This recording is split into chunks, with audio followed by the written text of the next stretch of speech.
Hi అండి, welcome to సాయిస్ kitchen. బాగున్నారండి మీరు? మేమైతే బాగున్నామండి.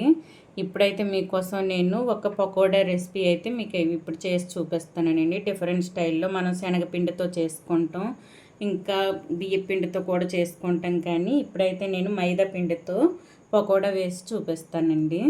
డిఫరెంట్గా ఇప్పుడైతే మీకోసం సింపుల్గా చేసి చూపిస్తాను. సింపుల్గా చేసేసుకోవచ్చండి. పకోడా అయితే టేస్ట్ కూడా సూపర్గా ఉంటుందండి. దీనికోసం అయితే 1 కప్పు వరకు మైదా పిండిని తీసేసుకున్నాను.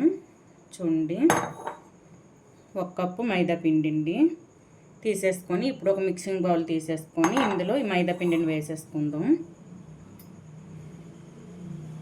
ఈ విధంగా మైదా పిండిని వేసేసుకొని ఒక మూడు మీడియం సైజు ఆనియన్స్ అయితే తీసేసుకున్నానండి. మీడియం సైజు 3 తీసేసుకొని ఈ విధంగా సన్నగా తురిమేసుకున్నాను. ఈ విధంగా కట్ చేసుకోవాలండి. చేసేసుకొని ఇప్పుడైతే ఇవి వేసేసుకుందాం. మీడియం సైజు 3 తీసుకున్నానండి. 3 ఆనియన్స్ కూడా మనకి మైదా సరిపోద్దండి. ఇప్పుడు ఇందులోనే కొద్దిగా కారం, మీరు కారం తినేబట్టి చూసేసుకొని కారం అయితే వేసేసుకోండి. నేనైతే 1 టేబుల్ స్పూన్ వరకు వేసేసుకున్నానండి. ఇందులో లైట్గా పసుపు వేసుకుందాం, కలర్ కోసం అండి. కొద్దిగా ఇందులోని టేస్ట్కి సరిపడా సాల్ట్ అండి, ఇవి వేసేసుకొని ఇప్పుడు ఇందులో కొద్దిగా వాముని నలిపి వేసుకుందామండి. ఈ విధంగా చేతిలో వేసేసుకొని ఒక 1/2 టేబుల్ స్పూన్ వరకు తీసేసుకున్నాను. ఈ విధంగా నలిపి వేసుకోవాలండి. వేసేసుకొని ఇప్పుడు మొత్తాన్ని కూడా ఈ ఆనియన్స్ అనేది ఈ విధంగా నలిపేసుకోవాలండి. నలిపేసుకోవడం వల్ల ఇవన్నీ విడి వస్తాయండి. మనకి విడి మంచిగా వస్తుంది. మనకి ఈ విధంగా ఒక్కసారి నలిపేసుకోవాలి. గట్టిగా నలిపేసుకొని తర్వాత కొద్దిగా వాటర్ వేసుకొని కలిపేసుకోవాలండి. చూసారా, విడివిడిగా ఇలాగ వస్తాయండి. ఈ విధంగా నలిపేసుకొని కొద్దిగా వాటర్ వేసేసుకుందాం. చూడండి, ఈ విధంగా నలిపేసుకోవడం వల్ల మనకు విడివిడిగా వచ్చాయి ఆనియన్స్ అనేది. చూసారా, ఈ విధంగా అయితే నలిపేసుకోవాలి. ఇప్పుడు ఇందులో కొద్దిగా వాటర్ వేసుకొని కలిపేసుకుందాం అండి. మనకి పకోడీ పిండి ఏ విధంగా అయితే కలిపేసుకుంటామో ఆ విధంగా కొద్దిగా వాటర్ చిలకరించుకుంటూ కలిపేసుకోవాలి. కొద్దిగా గట్టిగా ఉండాలండి పిండి అనేది. మనకి పలచపడిందంటే ఇవి మెత్తగా వచ్చేస్తాయి. పకోడా అనేది మనకి క్రిస్పీగా రాదండి. చూడండి, ఈ విధంగా కొద్దిగా వేసుకుంటూ కలిపేసుకోవాలి. మనకి అడుగున కూడా పిండి ఉంటుందండి. చూసుకొని అయితే ఈ కింది వరకు కలిపేసుకోండి మంచిగా.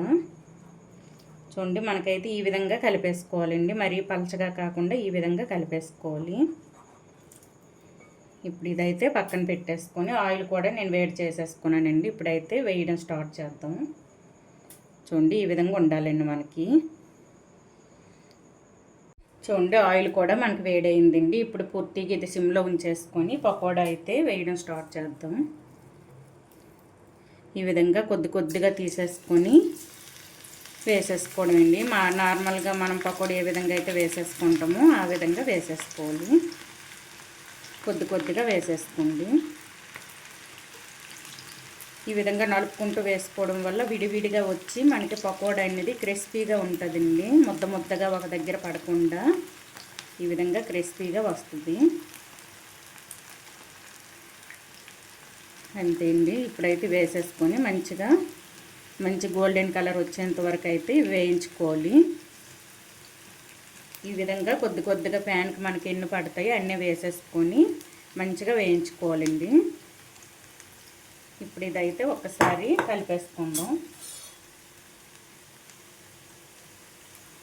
చూడండి, ఈ విధంగా కలిపేసుకోవాలి.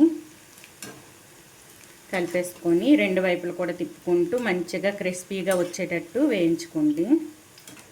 చూసారా, కలర్ కూడా మంచిగా వచ్చింది మనకి. ఈ ఆనియన్స్ అనేది క్రిస్పీగా ఉండాలండి. అప్పుడే మనకి పకోడా అనేది బాగుంటుంది.